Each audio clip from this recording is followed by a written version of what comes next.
just wants to Zoom keeps defaulting to this. Okay, so I'm just gonna have to direct everybody to, yeah, I don't know why it's doing this. This is so weird.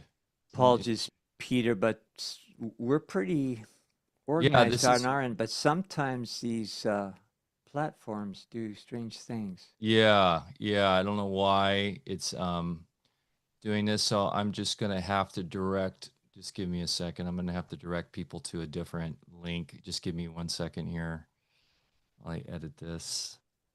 Super annoying. Give me 2 seconds here.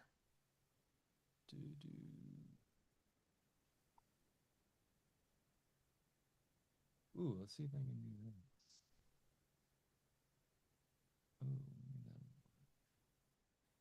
I'm seeing the law of the luminaries Yeah, I just fixed live.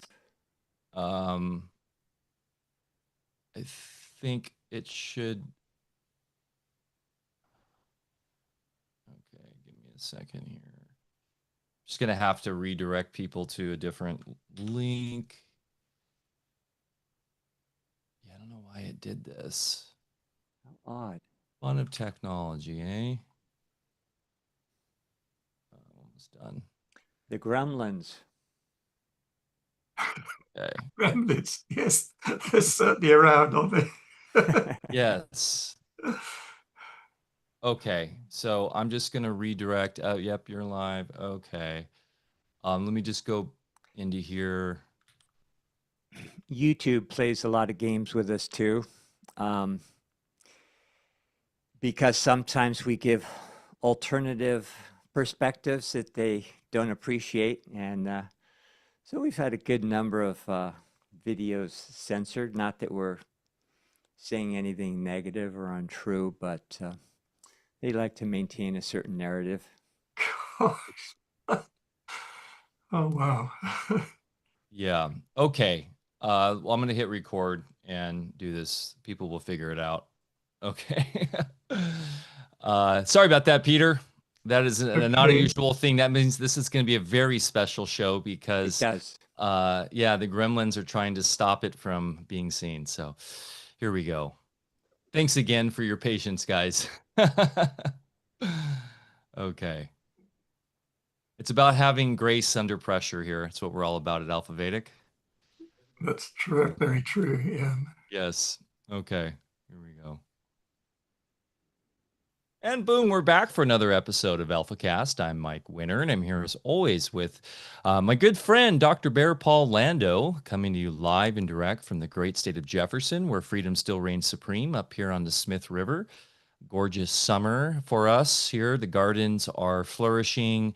I'm looking out at sunflowers blooming everywhere, and it's looking like another gorgeous day here in the land of plenty, Bear Lando. We are quite blessed to be here, and we're quite blessed to be with our guest today, Peter Dawkins, coming all the way from the UK via the interwebs.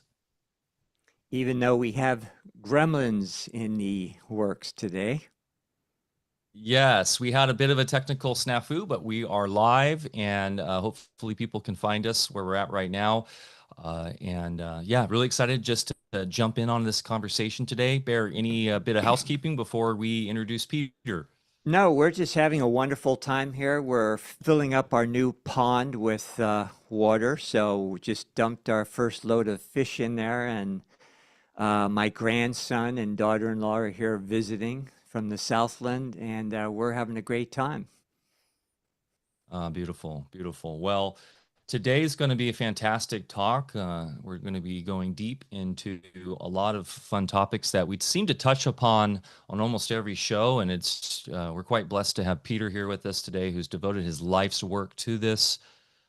Steeped in historical narratives, the elusive search for the Holy Grail has captured the imaginations of men for centuries. Mysterious tales, rich with intrigue, highlight the adventurous pursuits of the Knights Templar, whose alleged role was that of guardianship, and the exploits of those with less than noble aims.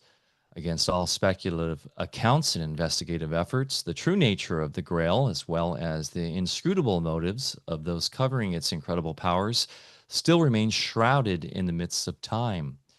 Is the enigmatic grail a relic of the past, or has it been right under our feet the entire time? Peter Dawkins, co-founder of the Gatekeeper Trust and founder principal of the Francis Bacon Research Trust, joins this Alfacast to discuss the ancient art of pilgrimage as a way of journeying with an awareness of the sacred nature of our environment.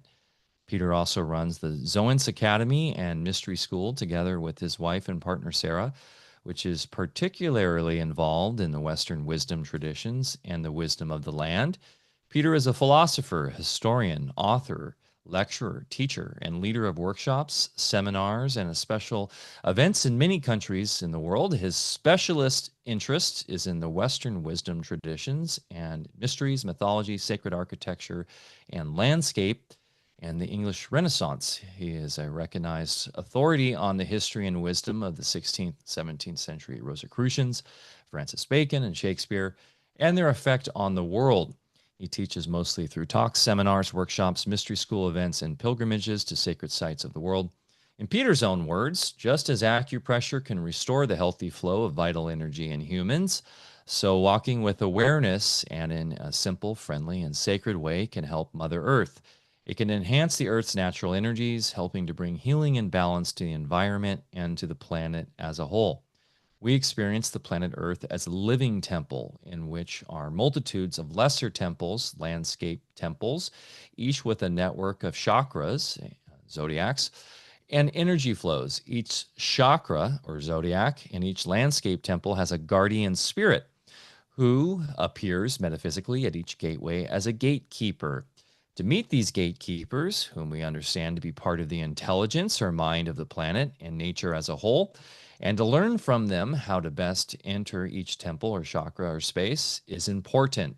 It helps us to do the right thing at the right time, at the right place, and with the right motive, so that it helps the place in all its natural forms of life. We find it brings healing and transformation into something more beautiful than before, both of ourselves and of the places we visit.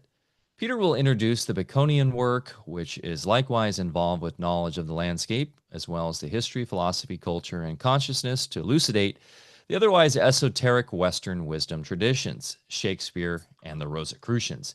Peter's book, The Shakespeare Enigma, presents the treasure trail that leads to and is this doorway, whilst its complementary book, Building Paradise, describes what the Baconian Rosicrucian method and work actually is. A panoramic summary of this wisdom knowledge is given in his book, Core Truths, and a more detailed description of the wisdom that underlies the Shakespeare plays can be found in his series of books on the wisdom of Shakespeare. The FBRT website and most of the essays are also written by Peter, which go into even greater detail concerning all of this and more. Perhaps the earth itself is the grail, and it's incumbent upon each of us to reinvigorate ourselves and the land that we so take for granted by walking the path of awareness. Lando, take it away, my friend. Peter, so delightful to have you with us, and thank you so much. I was actually introduced to your work by my son, and he kept saying, because he's well into your work, he's considers it his university of sorts, and I think he's pretty much canvassed everything on every one of your sites. So I followed suit, and now I'm a fan as well. So thank you so much. You might be interested to know that we are in Shakespeare country here, just a couple hours from us, and Ashland, Oregon is a very famous yearly Shakespeare festival. So, so we're very keen on your work. And as Mike and I already discussed with you offline, that, we've have a long fascination with Francis Bacon and the Templars and the Rosicrucians. And, you hear so many stories and myths and even some people, I think, that misinterpret a lot of things and even attribute some negativity to Francis Bacon. I have a different take on it from the schools that I've been involved with. So I'd like to set some of that straight today. In our time together, there's no way we can possibly do justice to all the subject matter that you have out there. But the one thing that's really dear to us is the land is the Grail, and our mission statement at Alfa Vedic has been to try to reconnect people with nature. And we really believe that is our salvation, and also taking into account that we are to clear ourselves and perhaps act as conduits for those larger energies, angelic realms to work through us and benefit the earth itself. So, our audience always loves to hear how people got involved with their path in life. And I believe you had a past life in architecture. Is that true? Yes, yes, it is true, Barry. And but I want to thank Mike. I think it's the longest introduction I've ever been given. That's because you bring Very so much to the interesting. table. And then Barry, yes, from the age of 4, I always wanted to be an architect. So I trained as an architect at Cambridge and got my degree and everything, diplomas and so on. And then I practiced as an architect both in England and Scotland for a while. But eventually I got a call to give that all up and devote my life to what I'm doing now, really. And they're long stories, but you'll have to keep asking me questions and then and pull it out of me, as it were. Well, we have a lot to ask, but we want to hear you today mostly. So we'll just have a nice conversation. So, how did you jump from architecture into the mystery schools? Well, I suppose I need to start at the beginning, if that's all right, which is the age of 4 onwards, when I was really conscious of things. And I've never lost that consciousness, and I've learned to develop it and practice it and so on like that. So it's sort of meditative consciousness, but I do see angels. I do see these beings, which are called nature beings and so on. In fact, my a large part of my family is Celtic. It's from Cornwall, and so they were called Fae, people who could see these things. They're called Fae. But it's associated with the word fairy, and to them a fairy was anything from the highest gods and goddesses right down to the smallest little nature spirit in charge of flowers and plants and stones and so on like that. And so the ability to see these things was called Fae, and I've always had that from childhood onwards. And at school I learnt to keep quiet about it because in those days you couldn't talk about these things, otherwise you were hammered to the ground or shoved in a loony asylum, and so on like that. So so I learned to keep quiet, and being sun sign Scorpio, that was a bit easier for me to do. And I always remember a friend of mine at school, at prep school it was, and he and I were both saying the same thing really inwardly, and he blurted out, "Oh, I can see this," and so on. And the teacher said, "Oh, don't be so stupid, it's just your imagination." And I thought, hang on a moment, the teacher doesn't see these things. What's the teacher talking about? and I learned from then on to keep quiet, because my friend, he immediately shut down his whole imaginative faculty, and that was it.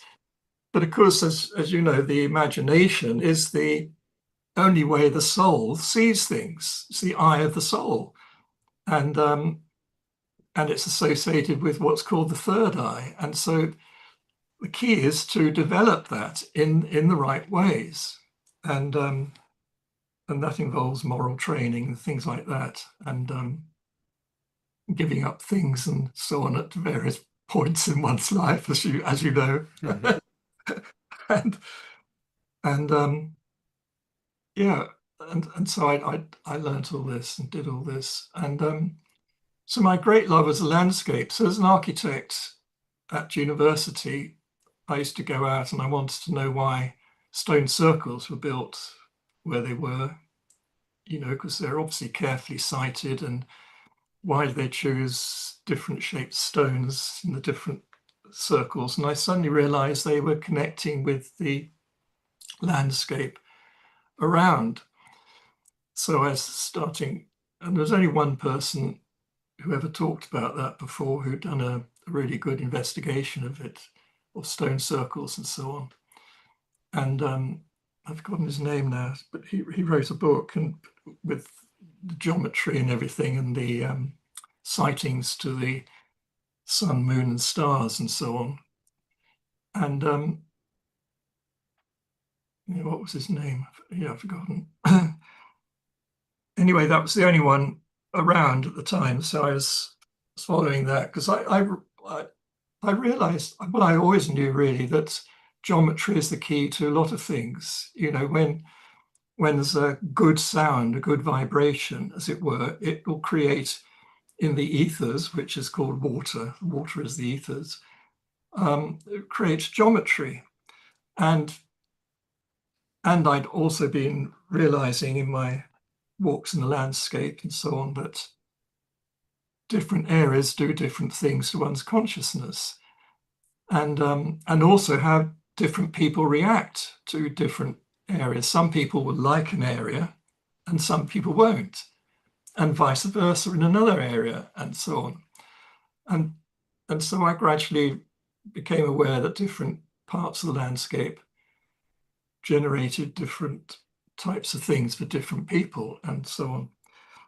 And then one day I went out, whilst I was still at university, and to see stone circles, and suddenly I began to see all the energy flows, the subtle energy flows in the land, and chakras in the land. And nobody ever, to my knowledge, nobody ever talked about seeing these things before in the land. Obviously the whole science about chakras in the body, but in the land and landscape and in nature, all forms of nature, it's everywhere. Everything has chakras, which are actually zodiacs. The Greek name for a chakra is a zodiac. A lot of people don't realize that. And but anyway, here are these chakra systems in the landscape. And then I suddenly became aware of another type of angel, which was what I call landscape angels. So they oversee a particular part of the landscape.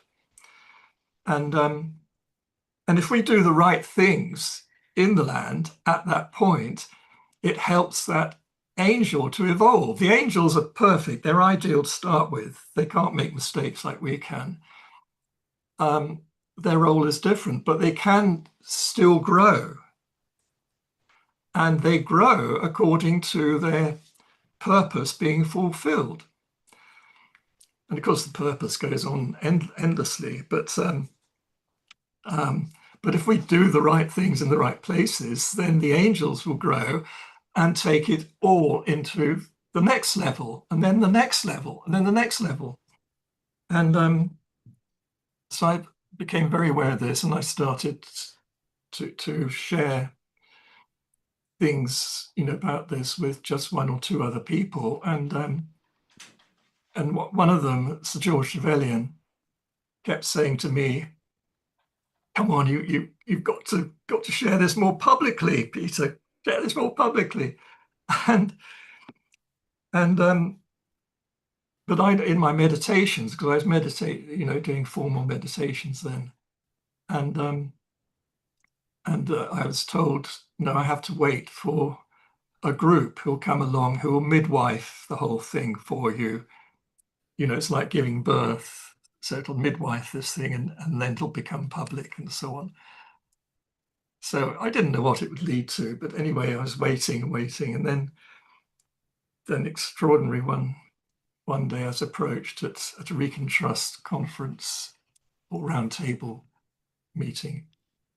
I was approached by someone who's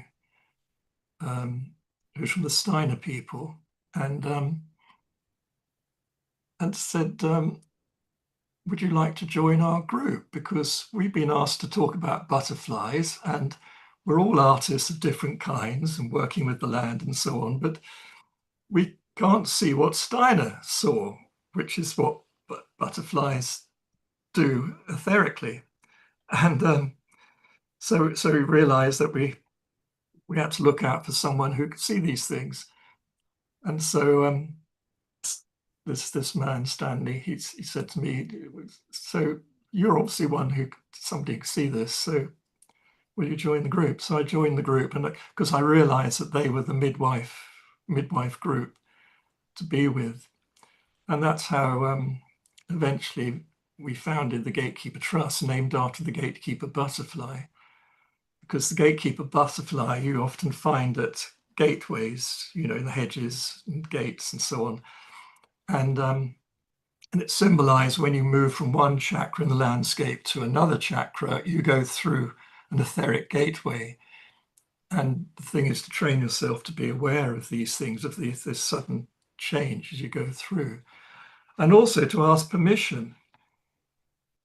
You know, every chakra has its angel, big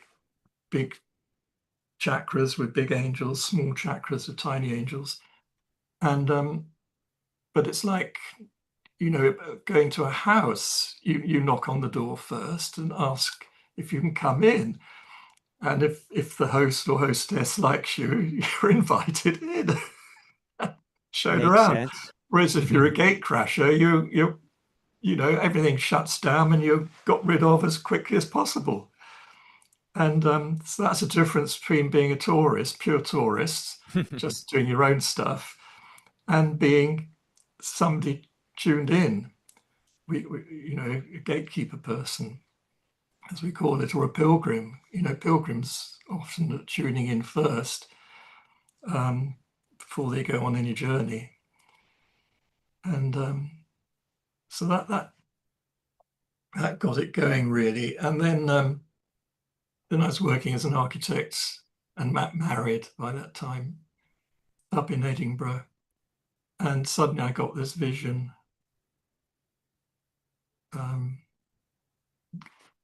If you know Edinburgh, Edinburgh's got some wonderful mountains by it called the Pentland Hills, but they're like mountains. And I used to walk a lot on them. And that time, yes, when the first vision was just before we were married, actually, and we were living separately. And this one weekend, I couldn't meet up with my wife, who was studying at the university. And so I thought, oh, okay, I'll just go for a walk and get the bus to the Pentland Hills. You know, it's about 5 miles away. And got up to the bus stop, and unusually for Edinburgh, the bus was 10 minutes early, and I saw it disappearing in the distance. So I was about to go back home again to my flat, and I got this knock on the shoulder saying, nope, follow your nose. And I know the nose in the face, you know, I knew then that the whole face has the complete tree of life in it, as you see, if you know what I mean. And the nose represents the heart. That's the heart in the face, as it were. And so I knew follow your nose means follow your heart. So I did that, and was taken across the road and through a housing estate. And suddenly I was through one of these gateways, like going through a bubble, actually. And suddenly everything changed. It wasn't a housing estate anymore. It's just open landscape. It's extraordinary. So I'd gone back in time, I think. And then came to a river, which is the River Leith, goes through Edinburgh. And on the other side was a hill, which we call Conington Hill. And I saw it as this green hill, and I saw, like, you know, beings of light pilgrimaging up the side of it to the top. And there was a sort of like a stone circle, all the stones shining with light on the top.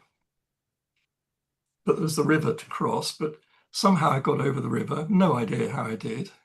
Physically, I mean, somehow did. And found myself at the top of this hill, still in this state of consciousness, and invited to go into the circle and take part in the ceremony. And I shot out of my body, high up in the sky, and saw what I call a landscape temple from the south of France, the north of Scotland, and reminded that my soul knew this. It was land of the Grail, land of the Holy Grail. And I saw all the chakras very clearly, and all the way through. And then suddenly I was shot up even higher and to a place where, like a temple, and there with others, we made our vows, and we were allowed to.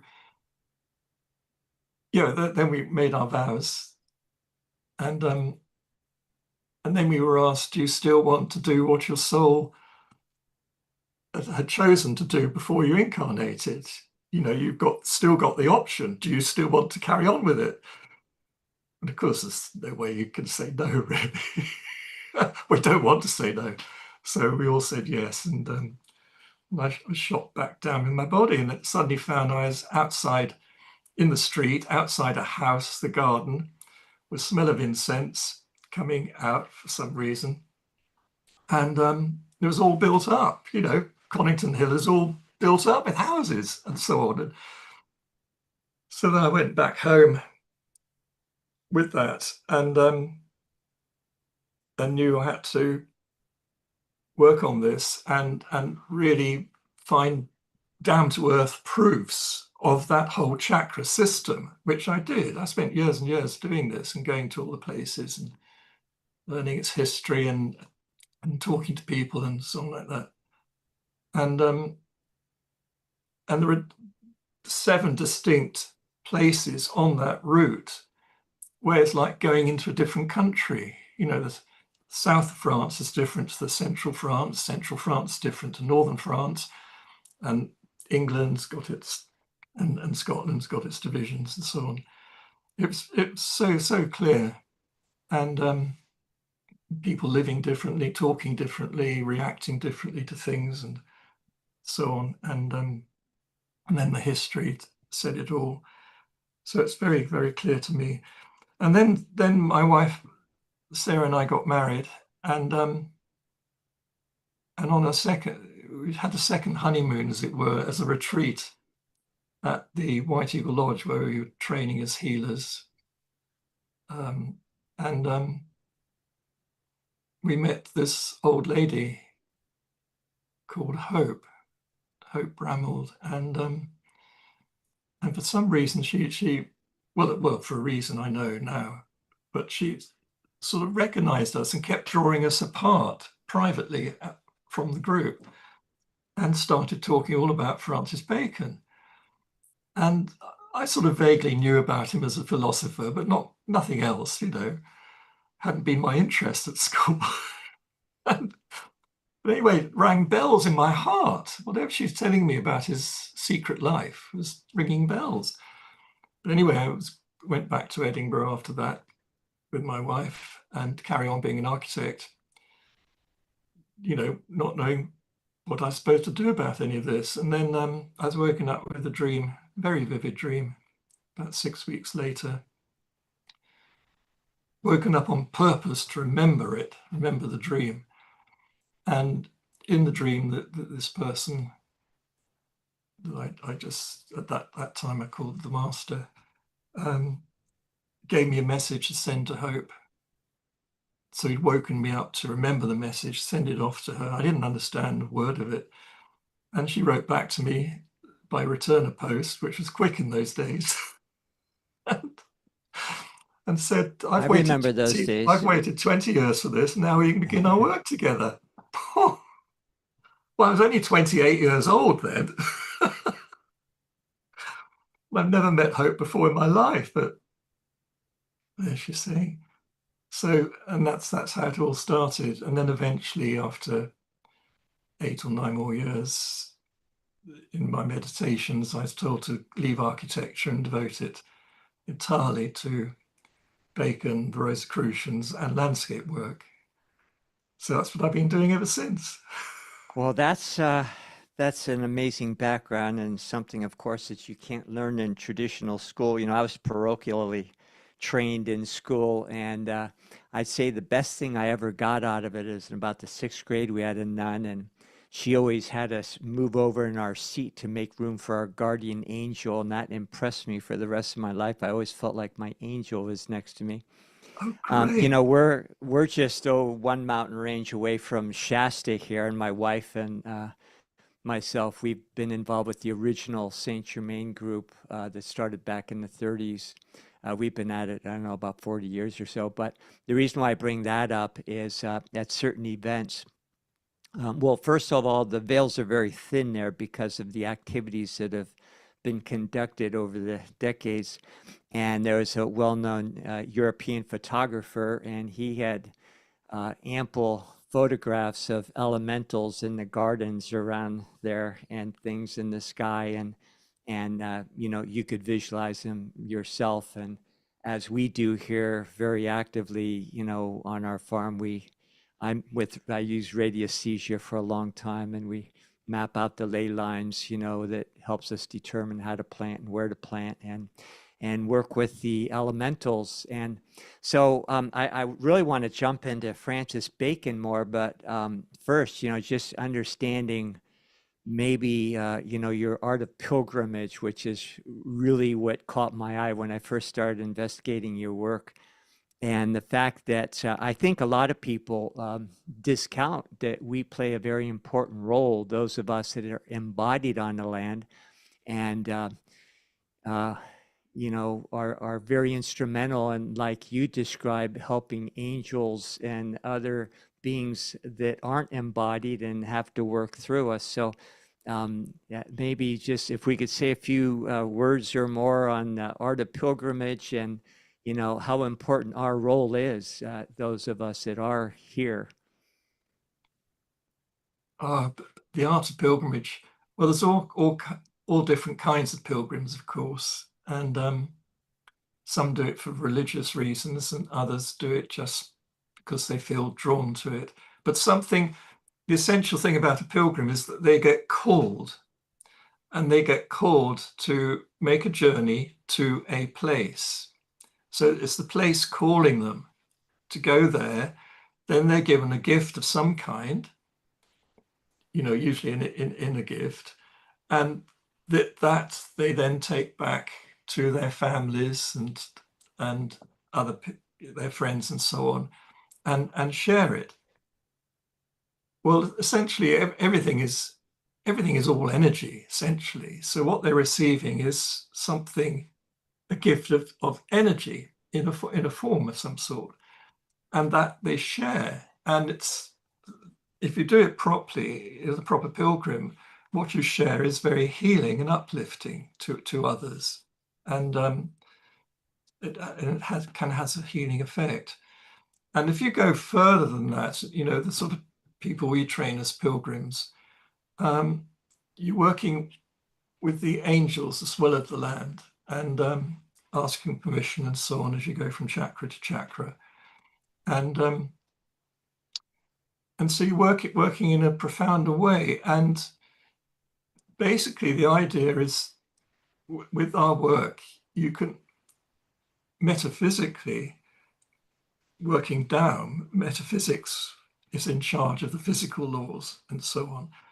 And so it works downwards. You're beautifying areas. And we've had so many examples of this where we've been to environments on a recce which has been not looked after, being lots of rubbish everywhere and so on like that.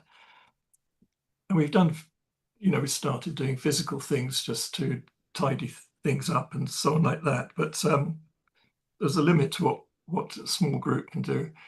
But basically, we go as pilgrims to give our love to the land in a very focused way. And it works with the angel of that landscape. And several years after that, we can go back to that same place and find it's been made utterly beautiful. And people are happy, people are different. That before they're all morbid, miserable, coming around, but they've sort of woken up, realized the environment's rather nice, tidied it up, looking after it. And then, of course, other people pour in, getting very excited and loving the place and all helping. And this has happened so many times over and over again that it's not just a coincidence anymore. It's past coincidences. It is the operation of a law.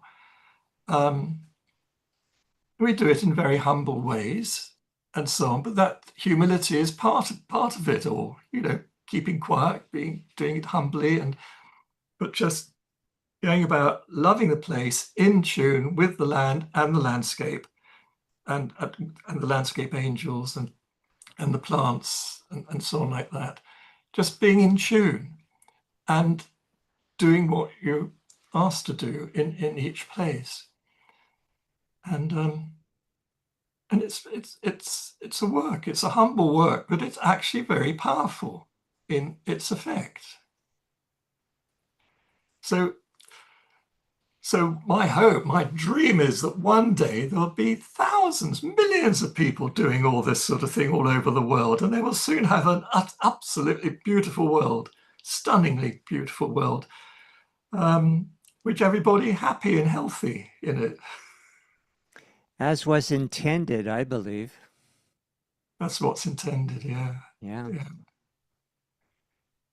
Yeah, obviously, Peter, you coming from architecture, that plays a massive role because we see the commodification, the commercialization of people's abodes, right, with the mass apartment complexes and the debt-based system where we've got strip malls everywhere and everything's based upon, a profit over the value of the land. So, how do we shift that mindset? Is it, one trend that's been great here in the States, especially since 2020, when people were all locked away and weren't able to go out and do their normal routine, is that they escaped to the national parks. We have an amazing national park system here in the United States, and you do see that as a sort of pilgrimage for city folk, right? They plan their trip and they go to Zion or they go to the Grand Canyon, although that oftentimes can feel like a theme park as well. But how do we shift that consciousness out of, it gets depressing sometimes because Bear and I are fortunate. We live in a beautiful wilderness, but for work, I have to travel and I'll go into these cities, and it does get quite daunting at times when you look at the expansiveness of this. It seems like this never-ending expansion of this debt system of urbanity that's just slowly taking over the landscape. Do you see that happening where you're at? And what is a strategy around waking people up to, and what is the solution there? Oh, I know what you mean. Yes, we get it over here too. This creeping commercialization, as it's called, of everything, and horrible buildings being built and landscape being spoilt. But as an architect, very early on, I realized, what makes a building work, what makes people happy in it and able to do their work in a happy way, in a very confident and good way, and so on. And instead of sort of, oh God, I got to get out of here and then rush home and in all the traffic and so on, and then being depressed and so on, and struggling all the time. And so I set out, well, still at university, actually, I set out my first travels to explore this, what makes a community work, and what makes good communities, what makes bad communities. So I traveled all over England, top to bottom, visiting towns, cities, and villages, and so on. And I came to the conclusion everything has to have a heart center. Without a heart center, you're dead. that's the primary thing.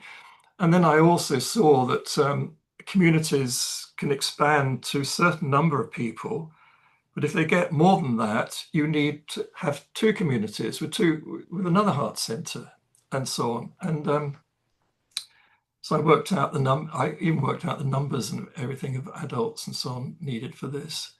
And the ideal heart center is where people can gather, feel at peace, and it's a beautiful place of beauty. And going around England, I suddenly realized, well, sort of the old, traditional village with a village green, with a pub and a church, and possibly a shop if you're lucky, and a school, and the community of,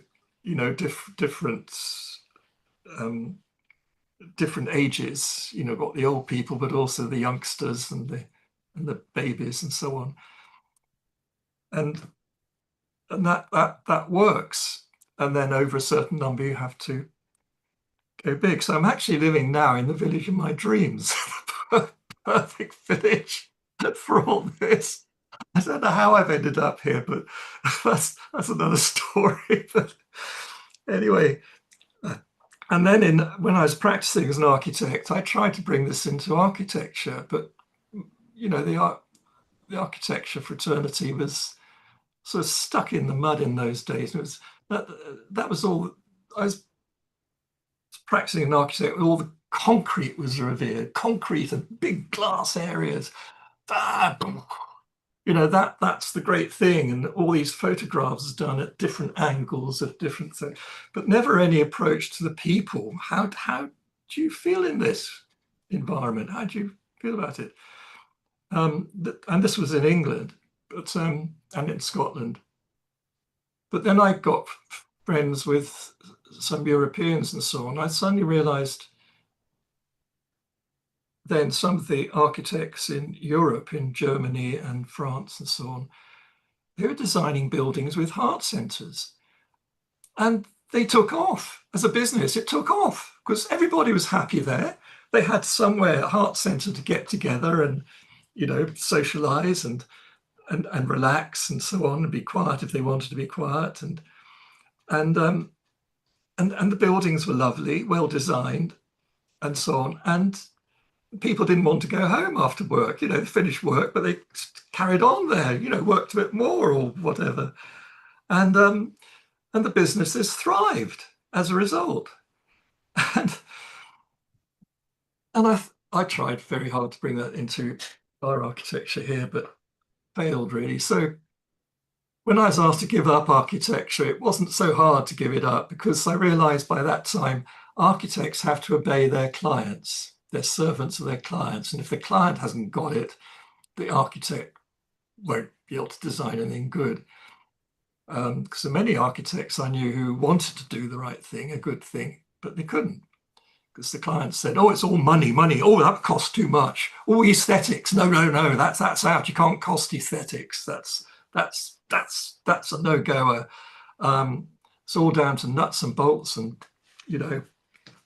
get the cheapest you can possibly do. And so I thought, okay, it's easy for me to do architecture because it's the clients who need teaching. So anyway, it wasn't the main reason for leaving architecture, but it helped.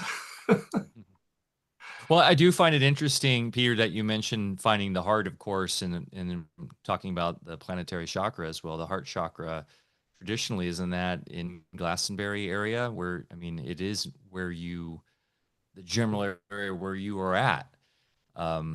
Is that true that that's the planetary heart chakra is in Glastonbury, or is that where would you say the planetary heart chakra is? Well, for some people, Glastonbury is the heart and the starting point of things, but it's only the starting point, a starting point, and it's very minor in the scheme of things. Actually, the heart of the whole planet is very much elsewhere, and on a much bigger scale than Glastonbury. And Glastonbury isn't even the heart of Britannia or Britain, Roman Britain. which is now England and Wales. It's not even the heart of that. And but Glastonbury serves its purpose. You know, it draws people in and introduces them to certain things. And then if they work on that, some people don't bother to work, but if they actually work on that, they can develop it further and suddenly realize it's something bigger than this. In you mentioned the importance of the resonance that a particular building or place where people live is so important just because of the geometry. And that's so important. When I was involved in clinical work, many patients, their issues I could trace to what referred to as geopathic stress. And then we had to accommodate that very often because that geopathic stress was created by actually where they lived. And we would do radiesthesia kind of formalities, to help accommodate that and make, to improve the residents of where they were, or, to instruct them how to do certain things.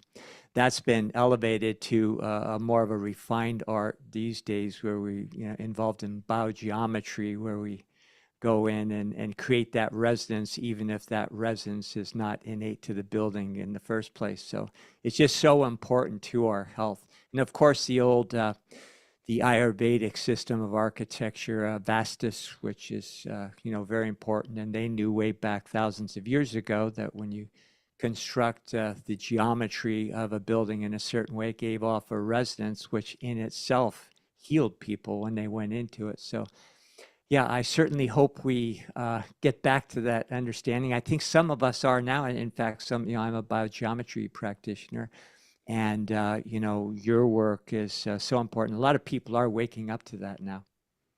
Oh, they are.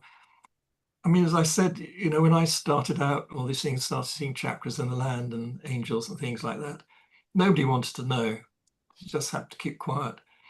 But 30 years later, suddenly it began to be talked about. Even newspapers, magazines were, talking about it, sometimes in bizarre ways, but it didn't matter. At least there was, awareness, waking up, as it were.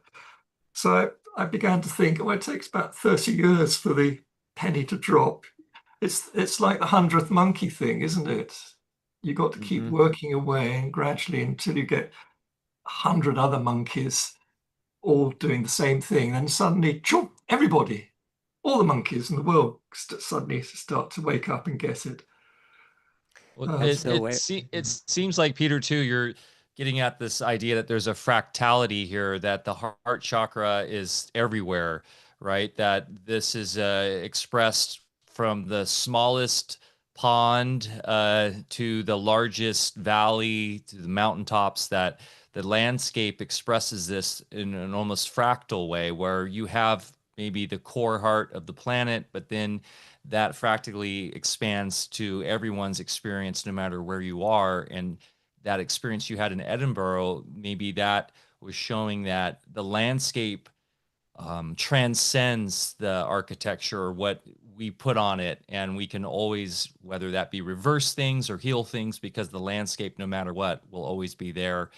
And that fractality of those different chakra systems are approachable, those gateways, if you will, for each of us, no matter where we are in this realm. Does that sound about right? Absolutely. It's all about macrocosms and microcosms, and microcosm is a macrocosm in miniature, and we're all microcosms in miniature of a bigger macrocosm, and so on. And it has a reality. Each of us etherically is a cosmos with 3 axes and everything like that. And so, I mean, nowadays people are starting to wake up to this and starting teaching things. Often it comes from India, these teachings, because they're ancient teachings, and India's managed to hang on to them. I mean, in the Western countries, we also had these teachings at one time, but they got subverted by other things. But in India, they've managed to hang on to it. So a lot of things come over. So, you know, I'm very impressed that you use an Eastern word, really, to name your garden and everything and what you're doing. But it has a reality. But people are being taught, you know, even very simple things, you know, how to get their balance. Well, to get your balance right, you're centered in your heart. In consciousness-wise, you're centered in your heart. Your hara, of course, has a physical balance to it, but your heart is the overall balance, your soul balance. And then you've got to imagine, you know, you stretch out on an axis from heaven to earth, you know, connect with heaven and earth like that, so that you walk right. But to keep your balance totally, you've got to be balanced from left to right and forward and behind. You know, you've got to be just right for whatever you're doing. And that's our three axes of the cosmos that we are. And then you've got the six faces and the seventh center in the heart. And so what in Kabbalistic tradition, which is not just a Jewish tradition, it belonged virtually to every single culture I've ever researched in the world, similar tradition. You've got what's called in Kabbalistic tradition the tree of life. And the tree of life is the cosmos. Often it's shown as a diagram, which you look at the diagram roughly and you think, oh, how's that a cosmos and so on. But essentially a diagram is a teaching thing to help people when you taught by a proper teacher. You're shown that this actually is a two-dimensional form to help you understand how the cosmos actually works. But you yourself are the cosmos, and you have a center with three axes, which is the Holy Trinity, and then you've got the six faces and the center, which is the seven other parts, and then which relate to the luminaries too, you know, which, you know, as above so below, so all the planets, right, the seven chakras. Yeah, that's right. Yeah, because the heart is the mediator. It's the perfect balance between what's above and what's below. You know, you've got earth below the heart and heaven above the heart, as it were. You know, there's also been more contemporaneously with some Western scholars like Walter Russell, who described the physics of it, and the heart would be considered the equator of a toroidal field that's going in two different directions. So it's nice because we're even satisfying our Western minds with explanations that, you know, hit home a little bit easier the way we're trained to think, as opposed to the average person might have a hard time with an old alchemical text or some sort of thing. Yes, it's so true. Yeah. Yeah. So I very much appreciate your shirt, by the way. Thank you. And I've been looking at it the whole time, and maybe we could use that to segue into the Rosicrucians and maybe make our way to Francis Bacon and some of that information as well, if you're ready. Otherwise, we can just keep developing what we've been talking about. No, it's all comes. It's all about the same thing, really. Yeah. And I mean, Francis Bacon is part of a whole group. Really, he became the leader of the group eventually, and nowadays they're called Rosicrucians. But the first begin with all the real sacred knowledges that the church and so on and the society generally didn't want to know. And was passed on in what's called secret societies. And some members could be members of the church, you know, as monks, particularly monks and abbots and so on. But other members of society. And anyway, they formed groups that were societies, you know, of friends who all can tune into these things and knew there was something deeper. And a certain knowledge was passed on, what's called the knowledge of the wisdom knowledge. So it's what people have known from aeons ago, you know, millennia ago, and they've experienced it, because everything, real knowledge comes from experience, and then you know, and that knowledge is knowledge of truth, you know, because you've done it, you know it, you've experienced it, and so on, and that goes up into your soul consciousness, which is your greater mind. Your intellect really is the great mind. We have a head intellect, which is different. It's just a tool. But the great intellect is the mind, which is the soul, same thing as the soul, and that's part of the huge universal intelligence. So, and when we really know something of truth, it shines like a light. It shines like a sun. We have a moment of illumination, which lights up the face. You know, you get a halo and so on like that. And for most people, they have a one experience of this, and then go back to sort of normal things. But the skill is to keep on and on and on with this until you burn like a candle. You know, you're burning like a candle, always giving out light, but always the candle needs its wax. So you've got to always have the wax and the working away at it to turn wax into liquid and liquid into vapor, vapor into flame. Got to keep working at this. And that's the alchemical elements: earth, water, air, fire. And the fire has the light in it. And this is what we're all trained to do, you know, those who want to be trained in that way. And then you add this light to the greater intelligence, the greater light. And that can inspire, that can bring inspiration to go further, and do this, do that, and so on. And there was a mythological story of that the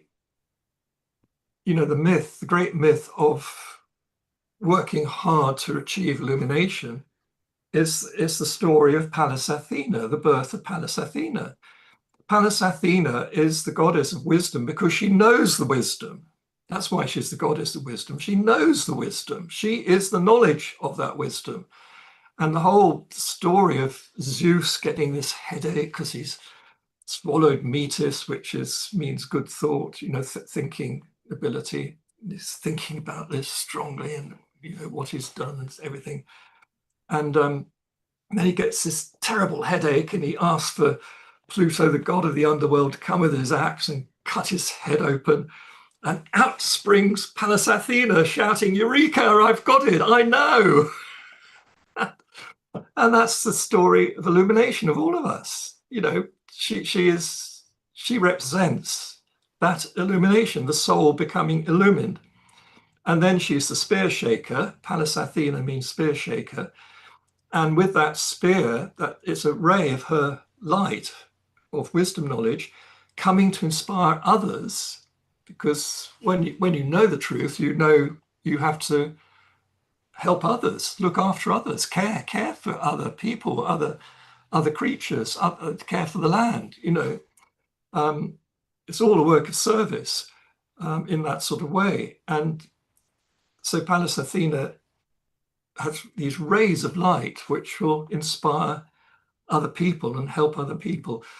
And that's what the whole Rosicrucian thing is about becoming the spear shaker. The Gemini story is about that, you know, the Gemini brothers, because the law of the universe is actually the twinship to the two, because you can't express love.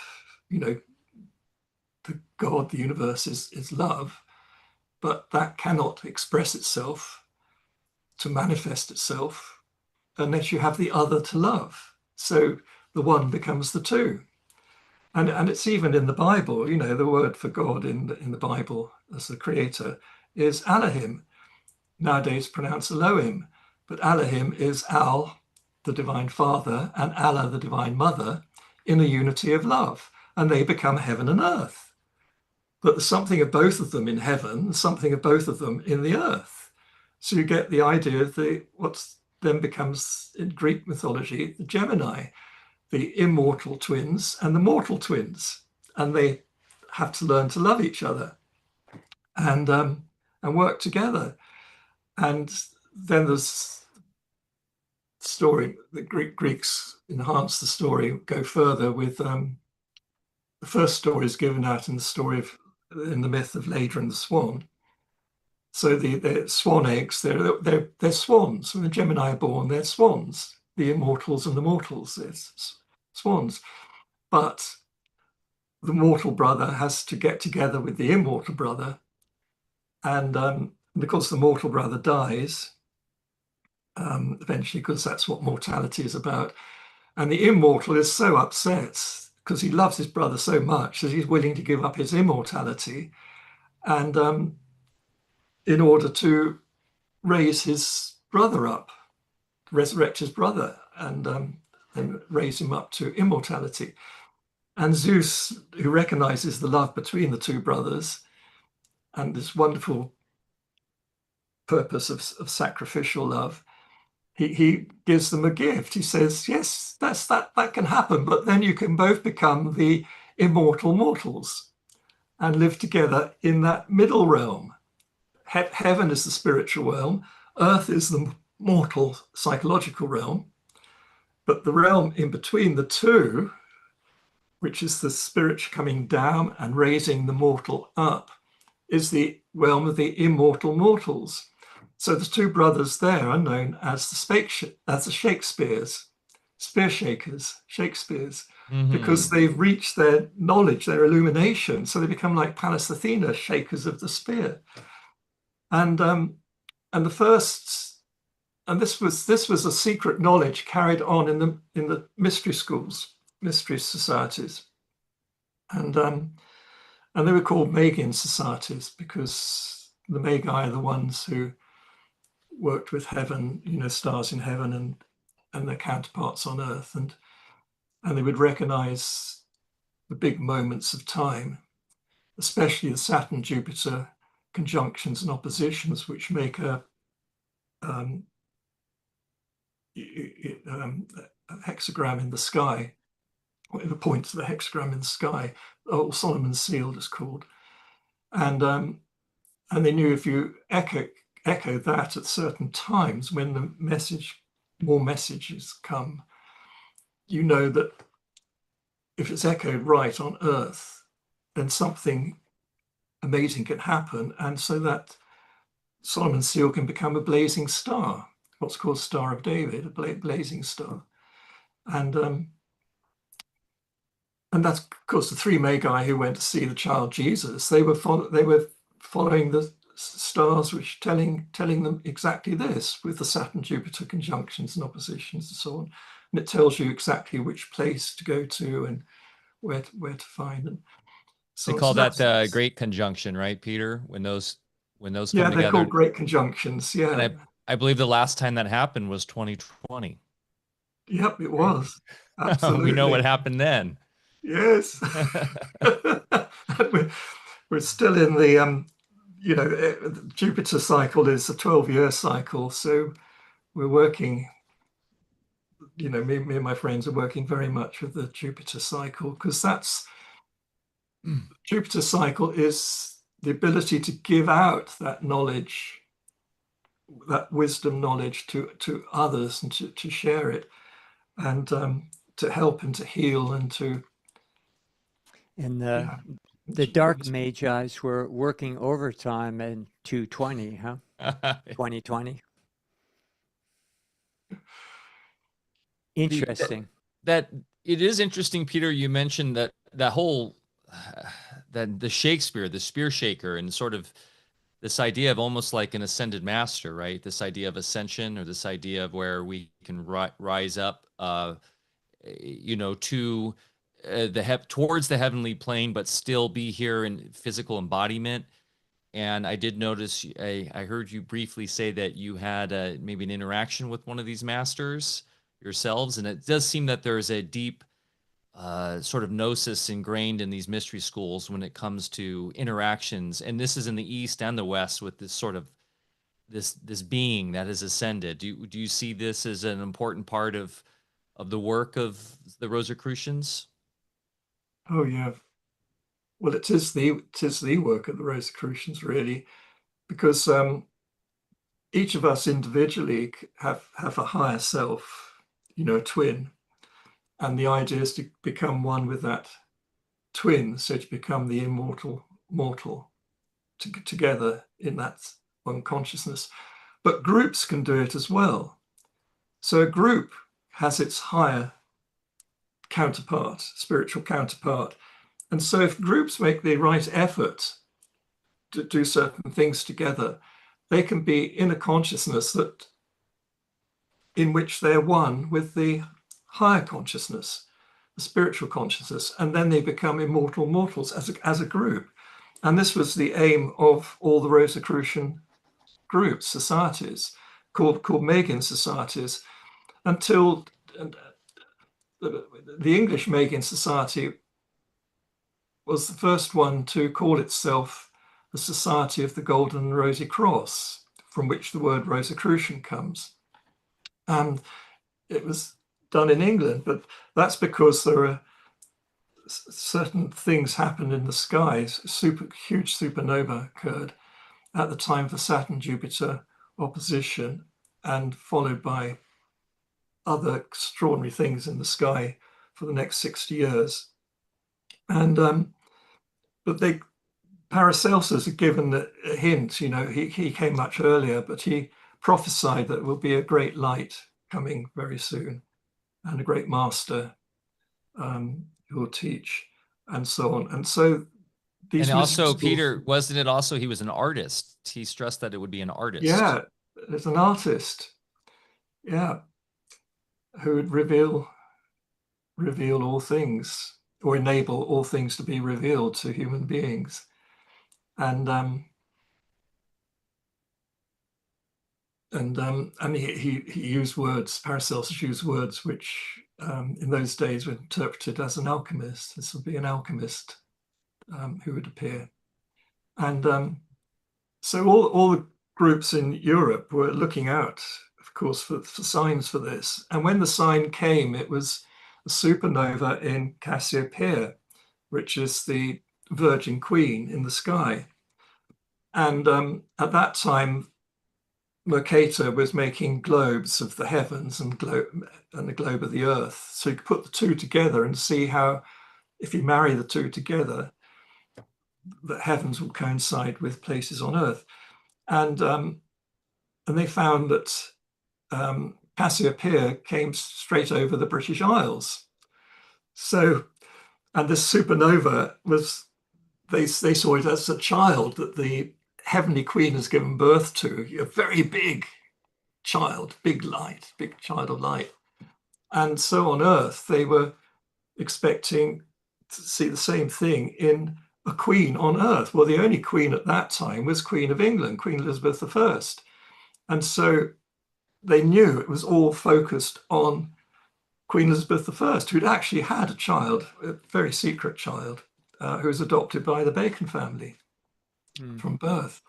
And so certain people were in the know about this. And those certain people in the know about this were also members of this Magian society in England, who were calling themselves, who set out to call themselves Society of the Golden and Rosy Cross.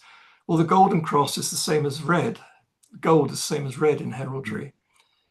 So, and the Red Cross knight is St. George, so the symbols of the rose and the gold cross or red cross are symbols of St. George, and St. George is the patron saint of England. So that's one way why they chose that. And then Of course, it has a deeper meaning than that. was it King James that then followed Queen Elizabeth, and then that brings in Francis Bacon? What was that, 1600? And there is something astrologically that happened, what, 1623, I think, during that time that portended what was yes, I mean events with Francis Bacon and the court of King James from Scotland. He became, Queen Elizabeth died in 1603, and the King James Scotland became James I of England. Mm-hmm. Then in 1603, and that's when a Saturn-Jupiter conjunction occurred, and which is exactly opposite. If you work out the points of the hexagram, right, it's the opposite point to the one that's happened in 1572 and or 73, and because that's also the time the supernova occurred at the same time.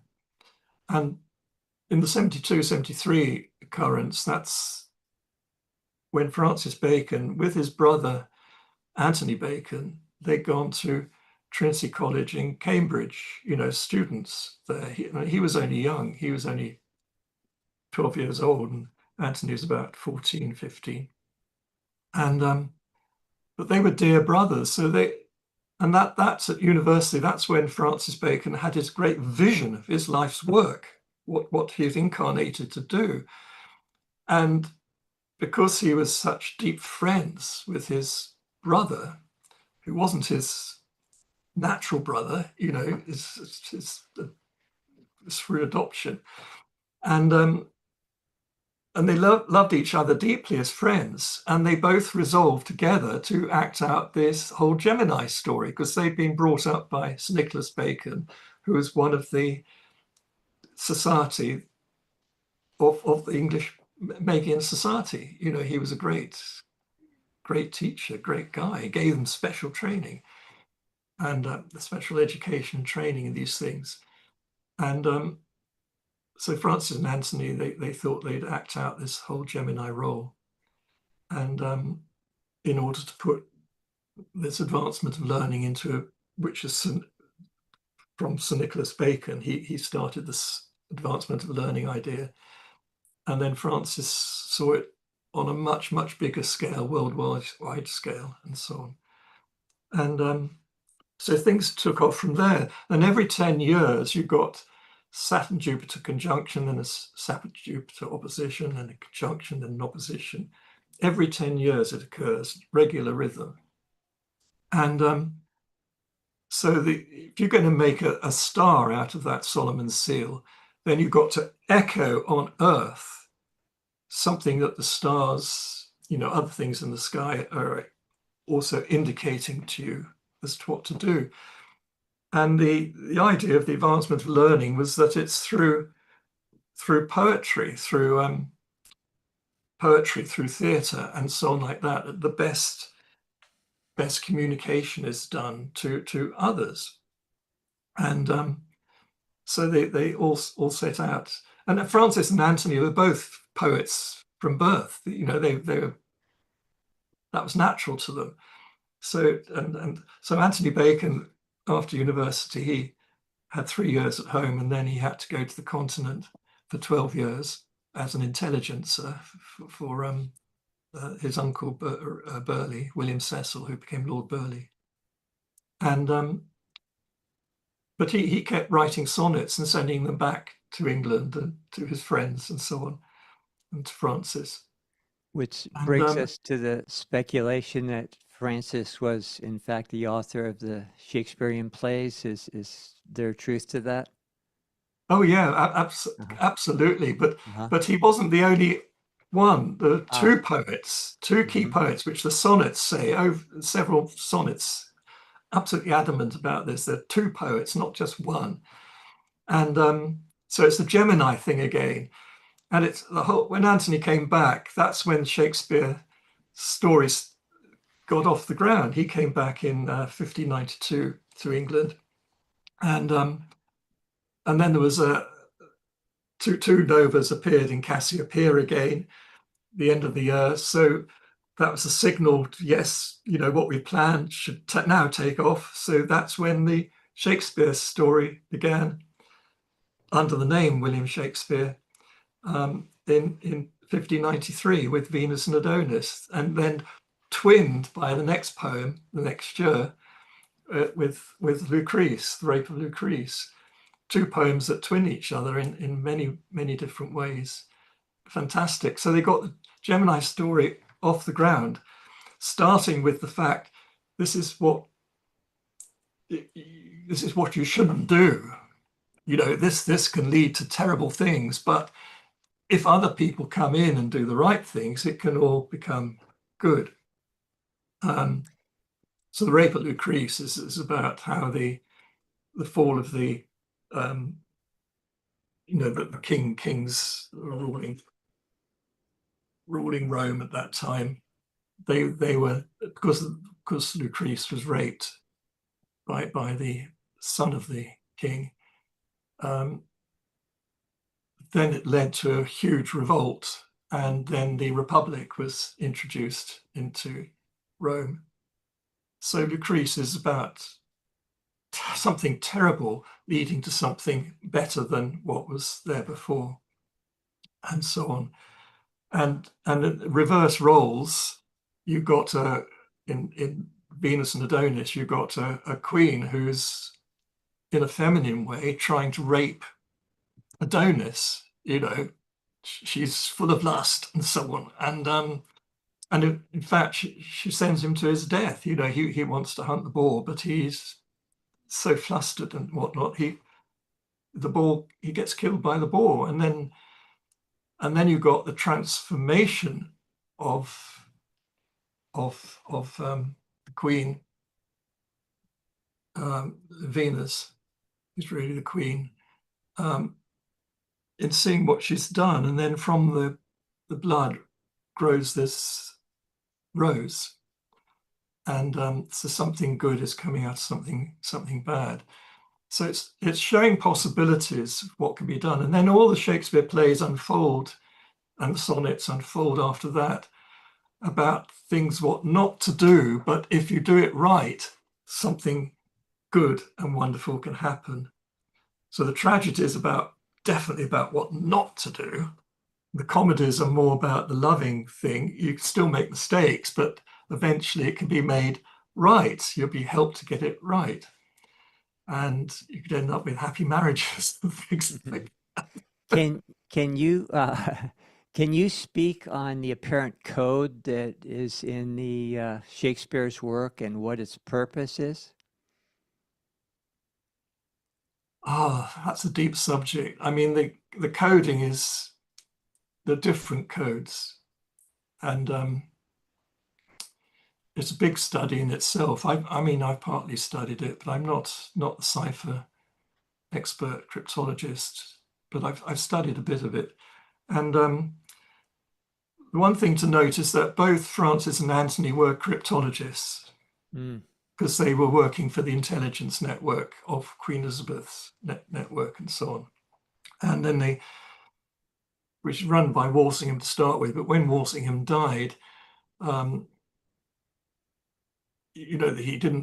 Queen didn't put in suddenly make another Secretary of State who would run it like Walsingham did, and so Burghley, who was the Lord Treasurer, he didn't want anything to do with it really, and he certainly didn't want to pay all the spies, and so the whole burden fell on Anthony Bacon's shoulders. So he was running the intelligence network from then on and paying for it, and then all the spies who had not been paid by Burghley came back home. And then, of course, they went to Anthony Bacon and Francis Bacon and made a whole network there. So they got all this information about all other countries and so on like that, which they could put into the Shakespeare plays and other things and so on. So they had a wonderful source of knowledge. and so on, as well as their own knowledges. And so the whole thing is a group work. It's a whole group work. And there were many poets contributing to the Shakespeare canon, really. But it started off with Francis and Anthony being the main Gemini. And then when Anthony died, another poet took his place and so on. But it was about the two prominent Gemini, but then there are others also which make the other, it expands. It's like creating a great, a big film. A big film has hosts of people, sort of. In the acknowledgement pages, it goes on and on and on, rolling over all these different people involved, different things, all expert at their job. Incredible. Yeah. Put our present CIA to shame, I believe. And now I've also read that King James commissioned Francis to make substantial changes in the Bible, which is known as the King James Bible. And there seems to be evidence that there's a similar code in the Bible that was put in by Francis in that. Is there any truth to that? Oh, yes. Okay. Yes. Amazing. Yes. The expert on this is Alan Green, my friend Alan Green. He's been really looking at this deeply, but I mean, it's only assumed that King James asked Francis Bacon to be the final editor of the King James Bible, but because there is a team of 12 people from Oxford, from Cambridge, and from the Inns of Court, because they were called universities in those days. And so the three universities, as it were, provided 12 people each to translate and create the King James's Bible. But then it needed a final editor to pull it all together so it reads like it does read, like poetry. No other translation, modern translation has ever beaten that. It's wonderful, wonderful to read King James's version. It really is poetic. It flows and does something different to one's consciousness to what later translations do. So it's pretty well assumed that King James had asked Francis Bacon to be that final editor and pull it all together like that. Yeah. One other thing I have to ask is, in some circles, they strongly suggest that Francis Bacon was a persona of the Comte de Saint-Germain. Have you ever heard any such thing? Oh, yes. Well, it's a question of different incarnations. You got the overlighting spirit, the angel, if you like, send down different rays to create different incarnations, but all from the same overlighting spirit.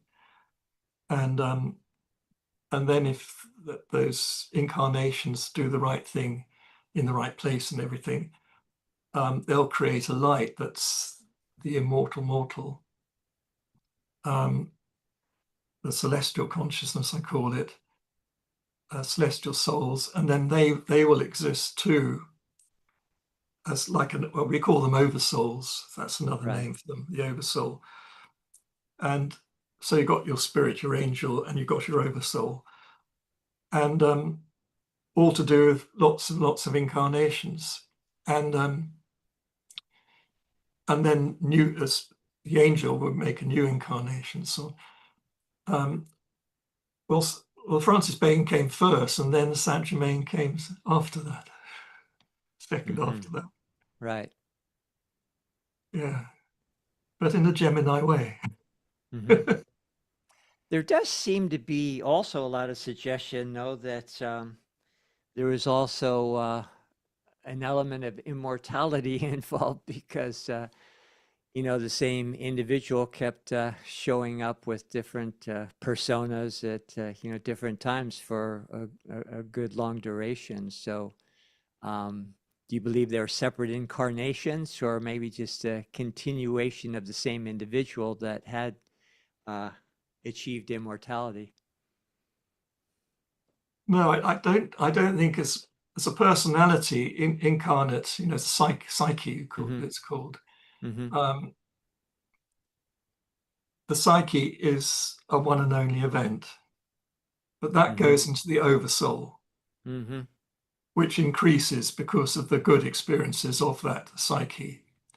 Everything that's not good just dissolves, disintegrates. You know, it's recycled, as it were, as compost. but Thank But God. everything really good stays as part of the oversoul, which Mm-hmm. just increases. It grows bigger and bigger. You know, just like light, if you keep burning candles, that light is added to the light that's already around, and that's never ending. It's Mm-hmm. immortal, Mm-hmm. and so it's the same with the oversoul. But so the psyche itself can create light, which is added to the oversoul, but the psyche eventually will die. It'll either be totally transmuted into light, or it'll go to compost and so on, and return to the ground, as it were. But then there'll be a new incarnation of that same angelic spirit. But if it's produced a big oversoul, the oversoul will very easily connect with that incarnation, and then the two can work together. And perhaps if there's enough light stored in the causal body for the next incarnation, there's less composting that's necessary while the person's Yes. embodied. Yes, that's Yeah. right. Yes, exactly that. Yeah. Yes. Yeah. What an adventure. Yeah, my wife and myself, who have been on the same path from day one, when we first came together, we had a very vivid memory of another time, another dimension where we promised each other we would never forget. And daily we talk about just the marvels of this experience and how unreal sometimes they seem to be, but definitely the adventure of all adventures. Oh, it's so true. Yes, my wife and I are rather like that too. Just we both know that we've incarnated to be together for a certain purpose. And it's marvelous when two people can come together with that same realization. Just very special. Tis marvelous. Yeah, Yeah. yeah. Well, isn't there Does, an does, idea does, too, Peter, within the Rosicrucian circles that when you have a coupling with the male and female, the alchemical marriage, that they can actually sort of ascertain or understand the consciousness of the, you know, the child that they will bring birth to, and they can actually know sort of what that consciousness will be.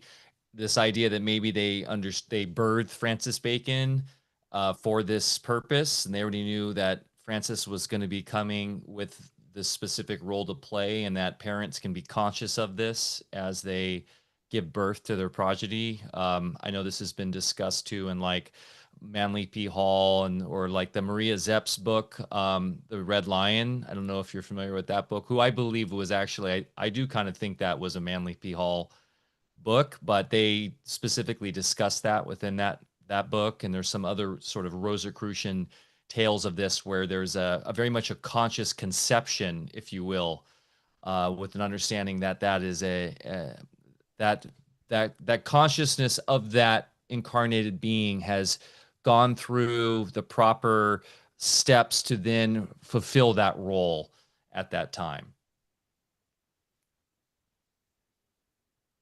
yeah. I think well, it's a deep question, isn't it? Um, I mean, some mothers will definitely have a feeling about their baby, um, and other mothers are unconscious of it. But one thing that's always impressed me, for most mothers to be and mothers of young children, the wonderful, absolutely wonderful love that comes out expressed. And the fathers too can also show love, but they're not so involved, physically with the baby, because the baby is part of the fetus from the mother, and so she has that extra connection, and she really give anything for that baby, usually, and so I've always been impressed by motherhood, this point of view. And if you think of that, when the newspapers are full of ghastly things all the time, and then you sit back and you think, well, there are millions of mothers in the world, either carrying babies or about to give birth to them, who are full of expressing love. There's masses of love in the world, absolutely filling everywhere. But because it's so normal, natural for everybody, nobody thinks it's important. But it's fantastic, really. And then the fathers who really are good fathers, good parents, fantastic. But it's hard, I think it's harder for a man to get to that intense love that a mother has for her baby. But fathers can get there, but it takes a bit more effort and a different way for them to do that. Yeah. Yeah, Yeah. Sorry, go ahead, Mike. I was just going to say, yeah, it's just interesting thinking about Francis Bacon and sort of Paracelsus, with his projection of who would be coming and be an artist. And we're talking about Shakespeare. So who was Francis Bacon's father in your perspective? Well, I think it was the Earl of Leicester, who Queen Elizabeth really loved all her life, really. That was her love of her life, really. But she had a difficulty because a lot of people were very anti the Dudleys, and Robert Dudley was the Earl of Leicester. Robert Dudley was a Dudley, so including the Cecils are very anti the Dudleys, so they didn't want the Queen to marry Robert Dudley, and of course the Queen herself, because of the example of her father, Henry VIII, she wasn't keen on marrying a man who would then make himself a king and then get rid of her, sort of thing.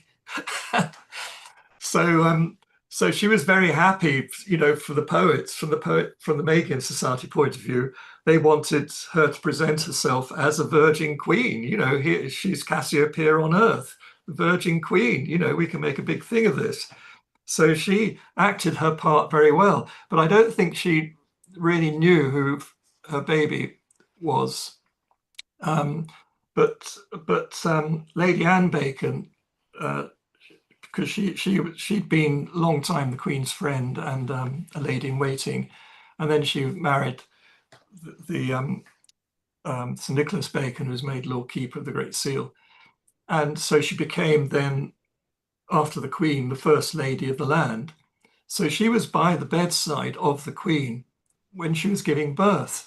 So the cipher stories, which I think are correct, the Queen wanted to do away with the baby as soon as it was born. But Lady Anne Bacon, who was pregnant herself and expecting to have a baby very soon, she said, "Well, look, give the baby to me, and then when my baby's born, we can announce it as twins." But her baby was stillborn, and so she just said, "This is my baby," and she and Sir Nicholas acted as real parents to Francis all the time, and they got that promise from the Queen that she would never interfere with that. So Francis would be raised thinking he was a child of Sir Nicholas and Lady Anne Bacon. But the age of just after he left university, suddenly the whole thing was revealed to him, that he was actually the son of the Queen. And then he was sent straight away to France to, on the Queen's battleship, and to really sent from the Queen's hand. It's a big thing, to go from the Queen's hand. It means she's commanded it, and you've got a mission to perform for the Queen. Not just somebody is going on one of these tours of the different countries, like a lot of wealthy young sons did, the grand tour. But they would go off and they wouldn't have the honor of kissing the Queen's hand, as it were. But Francis Bacon did, and he notes it several times, so we get it. And then he was in France, and then he had to come back earlier than he wanted from France because Sir Nicholas Bacon suddenly unexpectedly died. And then after that, Anthony Bacon came of age, and then he could do his tour. But he was asked by Burghley, who was acting in parentis, to be an intelligencer on behalf of the Queen, which is what he did for 12 years. Does the most recent Queen Elizabeth, is she truly connected to the Tudors, or is that a different lineage that's been interjected into British royalty? AI Rothschild, maybe? Well, it's a tiny bit of Tudor blood running through our present royal family. Yeah. But it is there. There is, the connections are there through marriages, and particularly marriages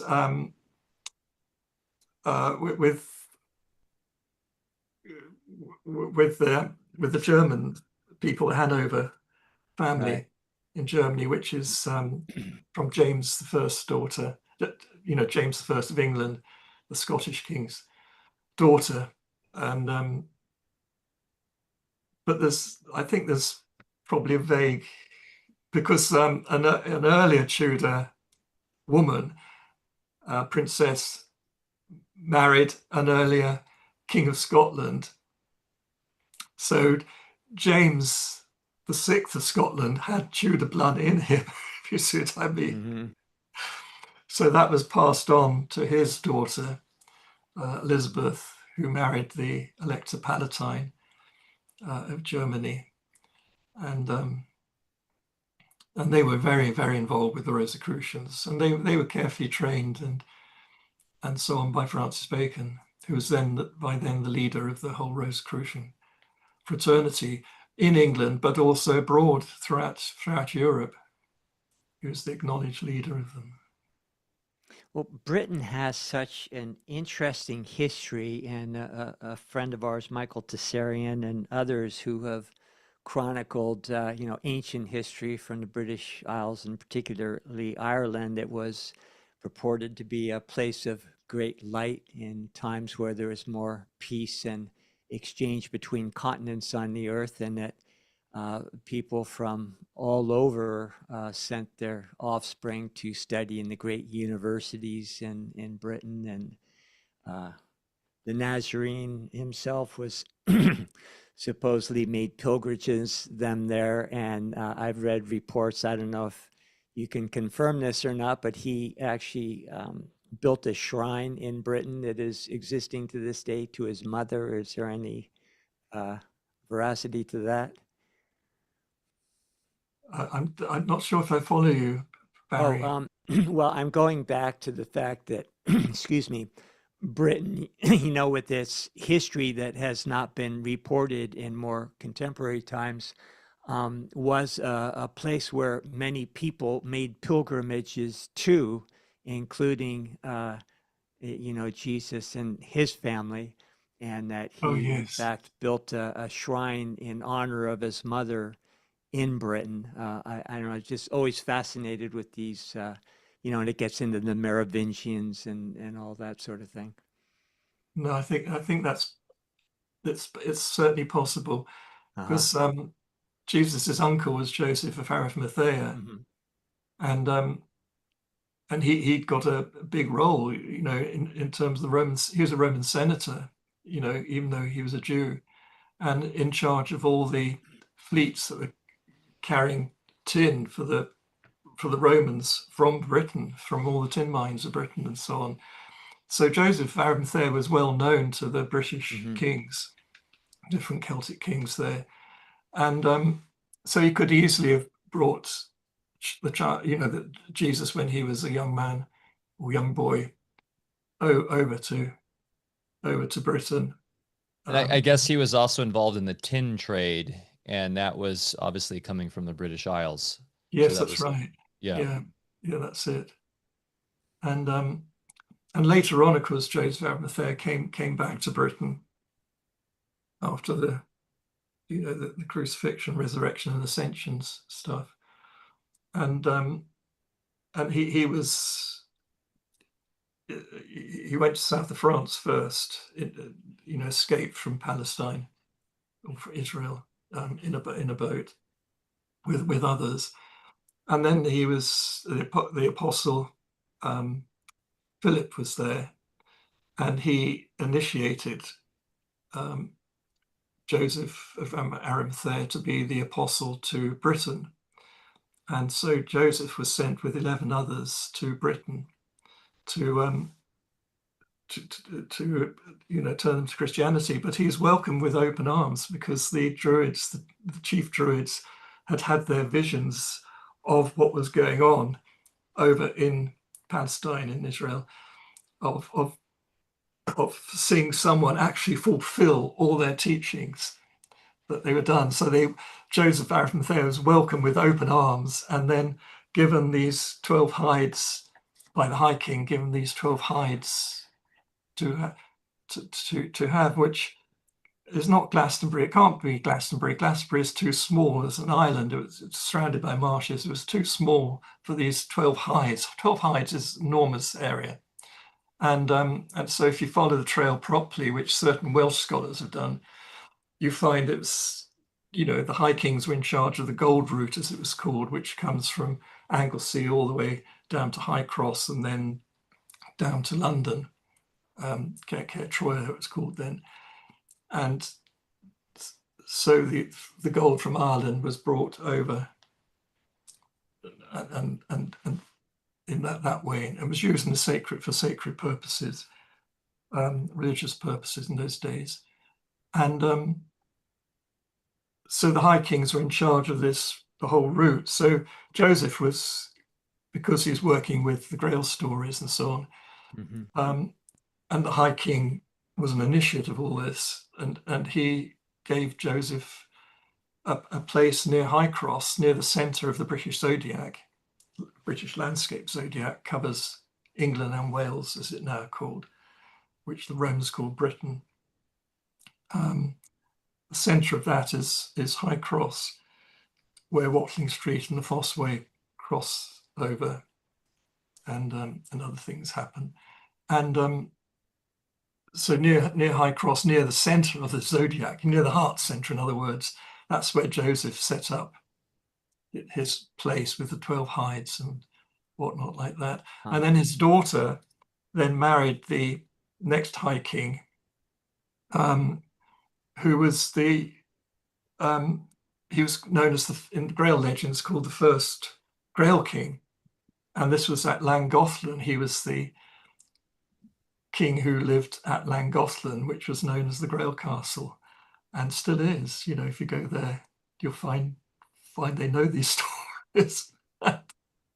So the idea is that Joseph brought the Grail over? Well, the Grail essentially is the wisdom Yep. of the heart. That's essentially what it is. But then, as it's, the Grail cup is us. We are the vessel, the cup, the psyche, and its body is the vessel. But it's filled with water, and you have to purify that water. So you clear your psyche, make it pure. What they call nazir in Hebrew, it's called nazir. You make it by certain practice. You make it morally pure and holy, and then you're considered a holy person, a Nazarene, as they were called in Hebrew. And so that's why Joseph is called the Nazarene, and also why all his disciples were called Nazarenes. and because they're holy people, they've done that job, and then you go on, and you're expected then in the Jewish tradition to, if you can, you then marry and have children. And if you can't marry, you become a prophet or whatever. But you, you know, most people would make that attempt to marry the right person and have their children, you know.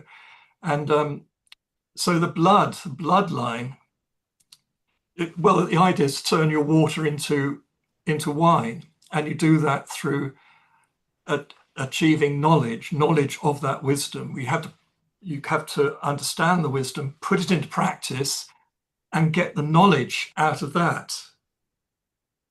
That's you've got to practice the wisdom in order to know the wisdom.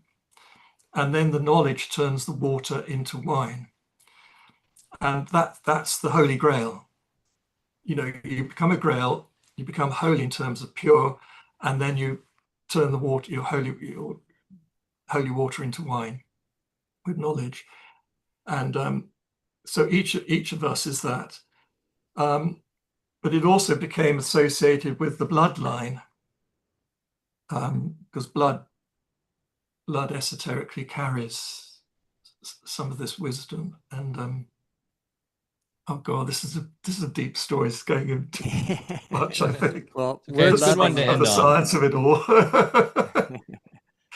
But anyway, so Joseph, Arimathea's daughter, carried this bloodline, and so she was considered the Holy Grail that the Grail King looked after and guarded, and so on like that, and so on. But it was, you know, a way of showing others, embodying the truth, and showing others how to live their lives, so that they also become the same.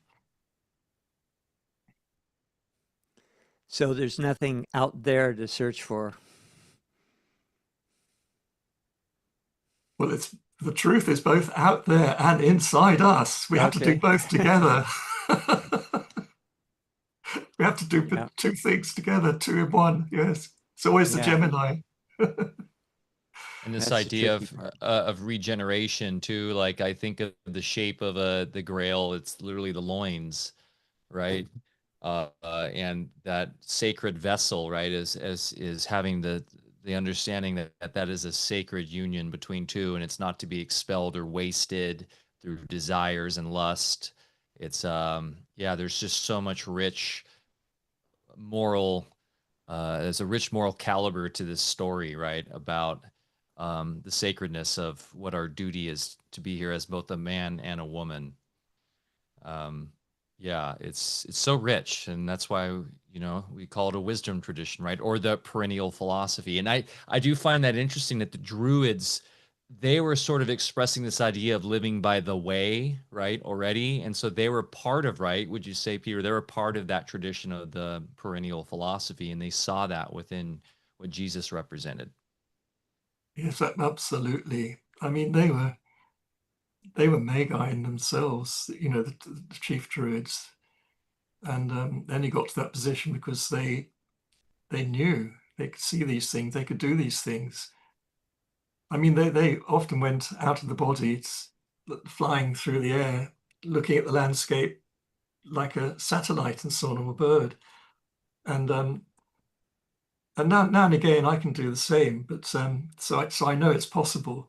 But you know, you can be trained to do it at will. You know, when you need to, you do it.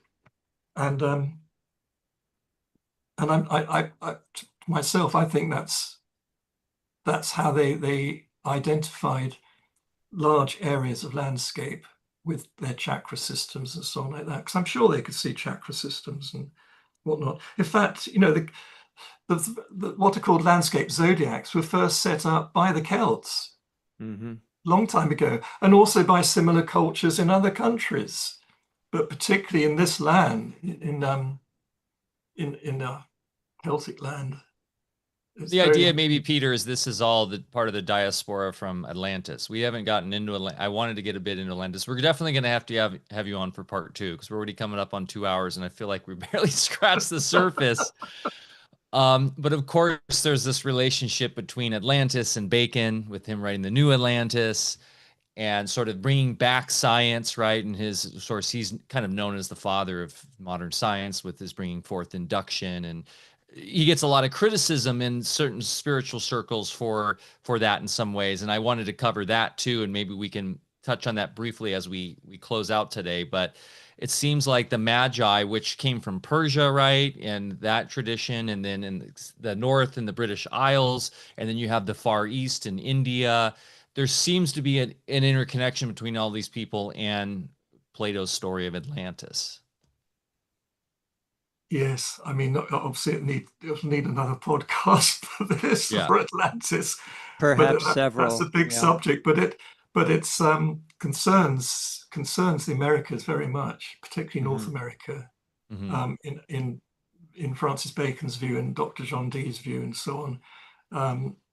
North America, Central America was the old Atlantis, and it was hit by a meteor. You know, Plato's description of it as being hit by a meteor. And well, I'll talk about this another time if you want me to come on another time. Yeah, I think that would be good. Yeah, and you're in a different time zone. You've been very generous, and my bedtime is usually about 9 o'clock. I'm not sure what time it is there right now. So thank you so much. This has been such a rich conversation. And I'd really encourage our audience to go to your websites. We already have them up in our show notes. And any other things that you could tell our audience that they think they should know, about your work or where to find your work, please share it now, and then we'll close things up here. No, but Barry, the websites are the first place to go to. Okay. And then if they want to know more, the websites will show them how they can get to know more, and so on. And then wonderful. And eventually they'll contact me and Sarah, and take it from there. Yeah. Amazing. Well, thank you again so much. And I surely hope we can speak with you again. And I know our audience would enjoy it very much as well. Lovely, Barry. And thank you so much. And thank you, Mike. Thank you so much. It's been lovely time. Thank you. Thank you. Thank you so much, Peter. And thanks to everybody in the chat. It was great today. We appreciate you. Sorry for the technical difficulties to begin with. We love you. We'll see you next week, 10 a.m. back at the normal time, Pacific time. Remember to get outside, get your feet in the dirt, go plant something, go show Mother Nature some love. She'll show it back in spades. We love you. Have a great weekend. Peace out.